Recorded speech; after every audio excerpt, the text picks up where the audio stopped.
Salut les amis, j'espère que vous allez bien. Moi ça va très bien, merci. Fraîchement, mais ça va. Bref, l'actualité est chaude en ce moment. Sans plus tarder, on va commencer tout de suite. On va débuter par une séquence de Zemmour. Apparemment, il veut utiliser la laïcité contre l'islam, évidemment. On regarde. Éric Zemmour, votre livre s'appelle La messe n'est pas dite. Le mois prochain, on commémorera les 120 ans de la loi de séparation des églises de l'État. Est-ce que pour vous, cette loi sur la laïcité est encore adéquate? Et sinon, à quoi voulez-vous passer? Au concordat comme en Alsace-Moselle ou à autre chose? Écoutez, on peut rêver, on peut discuter sans fin des mérites réciproques du concordat et de la loi de séparation. Vous savez d'ailleurs, sans doute, que les dirigeants républicains eux-mêmes, le petit père Combes eux-mêmes, qui était le plus anticlérical de tous, ne voulaient pas de cette loi de séparation. Ils étaient bien contents d'avoir le concordat parce qu'ils avaient la main sur les prêtres, les évêques, etc., qu'ils finançaient. Et c'est le jusqu'au-boutisme du Vatican de l'époque qui les a poussés à faire cette loi. Maintenant, il faut bien comprendre que, si vous voulez, la laïcité, il faut arrêter de se mentir, c'est une arme de guerre contre le christianisme. Ce fut une arme de guerre contre le christianisme et pour la déchristianisation de la société, qui a tellement bien réussi que nous arrivons à ce que j'écris dans le livre, c'est-à-dire que nous avons une société complètement déchristianisée. Et aujourd'hui, comme l'avait prédit Barès, qui ferraillait dans les années 1900 contre justement les socialistes et Jaurès, il leur disait: quand il n'y aura plus le christianisme, elle sera remplacée par une religion beaucoup plus âpre, beaucoup plus intolérante et beaucoup plus dogmatique. Nous y sommes. Attendez, oui, mais je réponds quand même à monsieur. Maintenant, il faut utiliser la laïcité pour ce qu'elle peut faire, c'est-à-dire ce que j'ai dit tout à l'heure avec le discours de Clermont-Tonnerre. Bloquer l'islamisation du pays. Il faut absolument utiliser la laïcité contre l'islam, je n'ai pas peur de le dire, comme elle a été utilisée contre le catholicisme et contre le judaïsme. J'ai cité tout à l'heure Clermont-Tonnerre. Maintenant, pour le reste, il faut redonner une prééminence culturelle, je mets un R, pas cultuel, mais culturel, au catholicisme qui a fait la France. Et donc dans les écoles, rappeler aux enfants que sans le catholicisme, il n'y a pas de France, que si pour être français, ils ne font pas se convertir au christianisme, mais il faut être imprégné de la culture et de l'identité chrétienne. Allez, dernière question, Très on court, va arriver à la messe n'est pas dite, Éric Zemmour. Est-ce qu'il y a une notion d'espérance dans votre livre? Et bien sûr, je le dis, c'est toute la fin du livre. Il y a, je l'ai dit tout à l'heure, dans la jeunesse, dans la jeunesse française, une aspiration non seulement à comment dire, une redécouverte spirituelle, mais aussi à une redécouverte de leur identité. Ces jeunes-là veulent savoir qui ils sont, d'où ils viennent. On ne leur a pas appris. Il faut leur apprendre. Ils viennent d'une France chrétienne qui nous a tous façonnés. Il faut leur réapprendre. On peut quand même rappeler à monsieur Zemmour que la grande majorité des musulmans respectent la laïcité et pratiquent leur religion dans le cadre de la loi de la République. Tout ça pour vous dire que les propos d'Éric Zemmour servent uniquement à alimenter la haine des musulmans. Et on reste toujours sur le même sujet des musulmans, apparemment ça fait bien réagir. Est-ce que vous connaissez Five Guys, une célèbre franchise de burgers américaine qui passe certains de ses restaurants en viande halal? Alors on rappelle que sur les 36 magasins Five Guys qui existent sur le territoire français, 6 passent en halal. Sur les 6, parce que les gens qui habitent dans les villas mangent en majorité halal. Vous verrez pas la différence. C'est faux. Oui, mais au final. Non, mais je pose la question. Ouais, mais regarde, nous, on n'a plus le droit d'appeler nos fêtes les fêtes de la Toussaint, c'est les fêtes, d'automne. C'est pas que vous avez plus le droit, c'est qu'en fait c'est des propositions, mais pour l'instant c'est toujours la Toussaint. D'accord, Ah, non, mais n'empêche, sauf que n'empêche, il n'y a plus Non, mais vous avez plus le droit. Sauf que t'as plus de crèche dans les écoles, t'as plus de sapins dans les mairies, t'as plus les guirlandes avec marqué joyeuses fêtes de Noël, t'as marqué joyeuses fêtes de l'hiver. Donc nous, on nous enlève les trucs qui sont culturellement à nous et on fait de la place aux autres. Si tu avais pas touché à ma crèche dans les écoles, mon sapin dans les mairies, mon joyeuse fête de Noël dans ma banderole de la ville, j'en ai strictement rien à faire que tu me mettes un burger halal. Sauf que le problème, c'est que là, ce qui fait l'identité de la France est petit à petit gommer des centres-villes et des mairies et des écoles pour faire de la place à autre chose qui ne me correspond pas. À Béziers, en fait. Mais pourquoi tu veux que j'aille habiter à Béziers? Mais pourquoi c'est moi qui dois m'adapter à quelqu'un qui débarque? Laisse-moi finir, mais en fait, moi, j'arrive pas à capter. C'est que les mecs qui font ça dans leur mairie, c'est parce qu'ils ont été élus par des gens qui veulent ça. Non, mais Pas attendez, forcément. Pas forcément. Alors là, sujet très sérieux, des poupées à caractère pédopornographique ont été vendues sur le site Shein. Ce qui est incompréhensible sensible, je vous l'accorde, c'est un truc de fou juste. Et donc l'association Move Enfants ont protesté devant les magasins BHV qui sont en collaboration avec Shein pour l'arrêt complet du partenariat. On écoute. Exactement, on voit de nombreuses personnes protester ici devant l'entrée du BHV dans le Marais. Je suis avec Arnaud Gallet, vous êtes président de l'association Move Enfants et vous menez une action là en direct. Est-ce que vous pouvez nous expliquer pourquoi vous êtes là?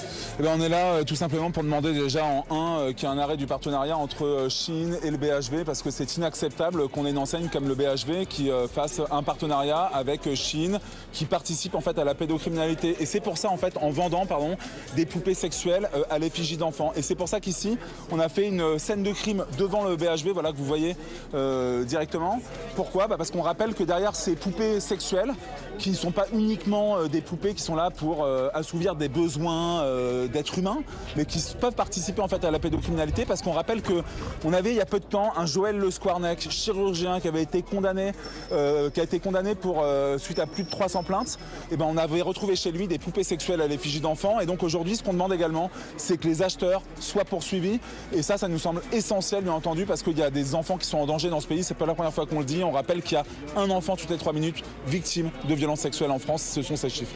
Et on vient de croiser d'ailleurs le directeur général du BHV, mais qui n'a pas souhaité s'exprimer. Il est passé devant vous il y a quelques minutes. Je dirais même qu'il a retiré, on a mis une pétition qu'on a mise en ligne. Donc j'invite d'ailleurs les téléspectatrices et les spectateurs à la signer. Et on l'a juste scotché sur son mur.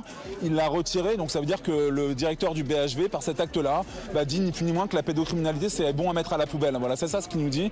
Et pour nous, ça c'est inacceptable, bien entendu. Et malheureusement, effectivement, on n'a pas d'échange avec. Et on trouve que le silence du BHV, la dimension uniquement mercantile du BHV, c'est pas possible en fait quand on parle de choses comme ça et quand on parle surtout de pédocriminalité. Je pense qu'évidemment c'est pas possible, c'est inacceptable. Merci beaucoup Arnaud Gallet pour vos mots. Effectivement, le directeur général qui est passé il y a quelques instants, mais qui n'a pas souhaité prendre la parole devant les caméras. Le député David Guiraud LFI recadre un député macroniste au sujet des impôts. On regarde. Que les choses soient clivantes et politiques, c'est normal. Moi, je trouve ça normal. C'est pas grave qu'on ait des disputes et des discussions sur la question du budget, etc. Ce qui irrite les gens aujourd'hui, c'est que quand on parle de dépenses, mais moi je suis pour qu'on parle de la question des dépenses, mais parlons de la première dépense de l'État, c'est le soutien aux entreprises. Et c'est le soutien à quelles entreprises? Aux grandes entreprises, aux grandes multinationales. Mais attendez, mais pardonnez-moi, mais moi je vous donne des éléments concrets. Vous pouvez me dire que j'interprète, etc. Mais les éléments concrets, je vous les ai donnés. C'est-à-dire par exemple qu'en France, le taux d'imposition moyen, il est plus fort sur les PME que sur les grandes entreprises. Et qu'en France, on donne 200 milliards d'euros, plus de 200 milliards d'euros par an en aide directe et indirecte aux grandes entreprises de ce pays. Donc et le problème, c'est que et pourquoi je vous dis ça? Parce que ce pays n'a jamais récolté autant d'argent issu des impôts de son histoire. Et ce qui irrite les gens, c'est pas qu'on parle de réduction des dépenses, c'est que l'argent de cet impôt-là, vous l'avez canalisé, orienté, vampirisé pour que ça aille sur les grandes boîtes et les grandes fortunes. Ce qui est sûr, c'est que sur ce plateau... Rappelez-vous, il y a quelques jours, on avait vu une vidéo où on voit sur l'autoroute une moto se faire percuter par un véhicule de police.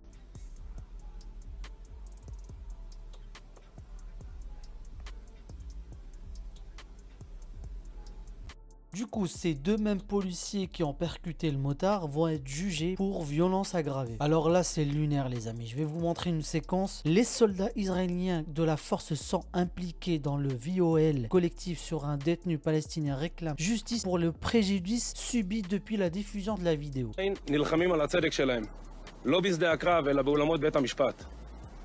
עשרות לוחמים שצריכים את הגב של הממשלה, את הגב של המערכת, כי הם הגנו על הבית, ורק בזכותם כולנו כאן היום. אבל במקום חיבור קיבלנו האשמות. במקום תודה קיבלנו שתיקה. לא נתתם לנו להגיב, לא נתתם לנו להסביר. עשיתם עלינו משפט שדה מול המצלמות, כאילו כבר החלטתם מי אשם. אבל תדעו, אנחנו לא נשתוק. נמשיך להילחם על הצדק בשביל עצמנו, בשביל החברים שלנו, בשביל המשפחות שלנו, בשביל כל מי שיצא עם מדים והגן על הבית. לא ביקשנו רחמים, לא ביקשנו מחילה. רק דבר אחד, צדק. אתם אולי ניסיתם לשבור אותנו, אבל שכחתם דבר אחד. אנחנו כוח 100. אנחנו עומדים כאן מול כולם ומזכירים שמאחורי כל הניצחון עומדים לוחמים אמיתיים. אנחנו רוצים גם להגיד תודה לעורכי דין שלנו שמלווים אותנו מהדקה הראשונה ועד הסוף. לבקש סליחה מהאנשים, מהילדים, שעוברים את מה שהם לא אמורים לעבור. אבל אנחנו ננצח, כי אמת יש רק אחת. En fait, si je résume, ils ont violé collectivement un détenu palestinien et ils réclament justice pour préjudice subi. Si c'est pas de la folie, faut me dire ce que c'est. Bon, je sens que je vais vous énerver. Je sais, je vais vous énerver. Je crois qu'on a trouvé le Hakim Ben Othman politique. Tout. Elle enquêtait sur tout. J'ai une bonne éducation. Ensuite, le travail, la discipline, les rencontres, les discussions que j'ai avec le président de la République. Reste qu'avec le président de la République. J'ai été élu meilleur maire de France. Quand je suis arrivé, 80% des points de deal ont été réglés. On a réussi les Jeux Olympiques. On n'a jamais aussi bien parlé des Jeux Olympiques de Saint-Ouen depuis 5-6 ans. J'avais fait la une du New York Times, j'avais réussi juste après les Jeux Olympiques. On avait une campagne médiatique qui était assez forte. Ils sont pas arrivés du jour au lendemain, ils m'ont pas dit tiens on va te faire la une du New York Times. Ils étaient 10 journalistes, ça a duré des heures et des heures, 2h30. Ils me challenge, boum. Ils se disent ah ouais quand même, c'est pas mal. Ensuite la journaliste du New York Times, elle est restée 2 mois à faire son article. Elle a enquêté sur tout. Elle a enquêté sur tout. J'ai les meilleurs autour de moi parce qu'ils sont possédés par le projet. Ils vivent que pour le projet. Ils avaient compris que ce qu'on est en train de faire, c'était unique dans une ville comme la nôtre. On n'a jamais une ville de 4,5 km² de superficie et 60 000 habitants a été transformée aussi vite. Il y avait Saint-Ouen il y a 6-7 ans, c'était que phagocyté par le deal ou mauvaise image. Là maintenant, c'est la ville qui a la hype la plus haute. On a sécurisé, on a redonné de la fierté, de la dignité, de l'espoir, de l'espérance. Même mon mentor, c'est mes parents. J'ai une bonne éducation, le travail, la discipline, les rencontres, le projet. Je peux rencontrer des personnes qui ont façonné mon parcours, que ce soit au Parti Socialiste, que ce soit ailleurs. Et puis la détermination. Ouais, effectivement, là je pense qu'on a chopé le Pokémon rare. Et là on va regarder une séquence plutôt marrante sur Radio Nova qui nous explique pourquoi la droite et l'extrême droite préfèrent les riches. On regarde. Merci.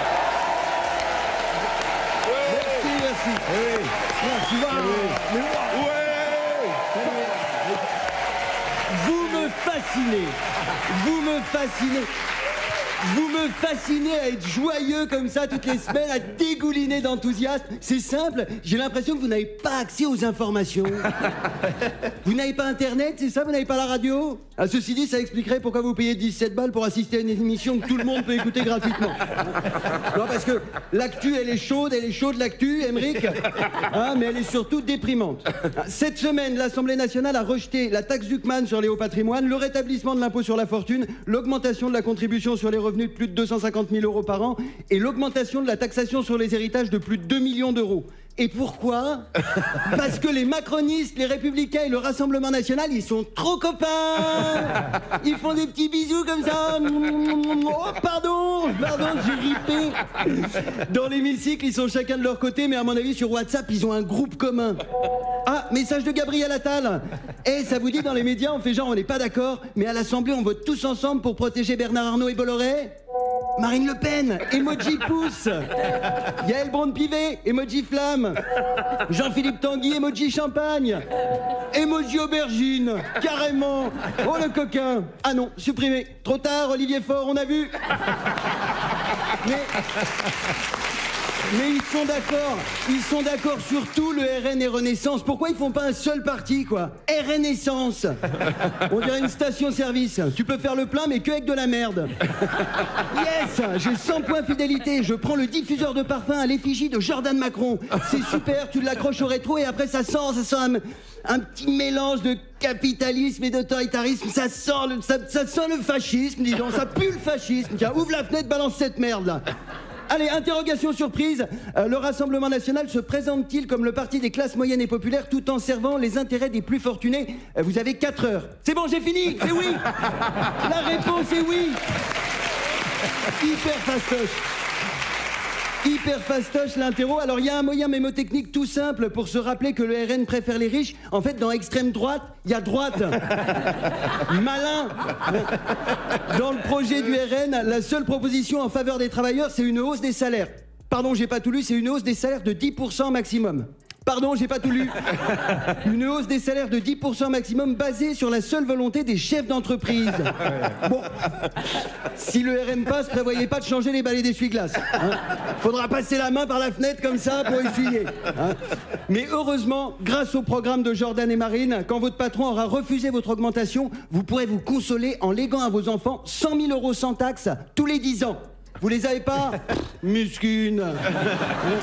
On le rappellera jamais assez, quand t'es pauvre, il y a 2 choses à éviter pour pas te faire baiser. Voter RN et demander un logement social à Darmanin. Le Pen et Bardella, ils disent qu'ils défendent les Français. Ah mais attention au petit astérisque, il y a plein de conditions. Ah, s'il y avait une pub pour le RN à la radio, ça ferait Rassemblement National. Les Français d'abord. Offre réservée aux héritiers, aux grands patrons uniquement. Chômeurs, ouvriers, smicards, fonctionnaires, étudiants, retraités. Niquez-vous bien, bien, bien. Allez, merci de m'avoir écouté. Pierre-Emmanuel Barré, dont on ne saurait que conseiller les chroniques de Saint-Roustan, tout à fait, qui viennent de sortir aux éditions Delcourt. Bref, c'est la fin de cette vidéo. Merci d'avoir regardé jusqu'à la fin. N'oubliez pas de vous abonner, le petit pouce bleu. Et moi, je vous dis à bientôt pour une nouvelle vidéo. Ciao.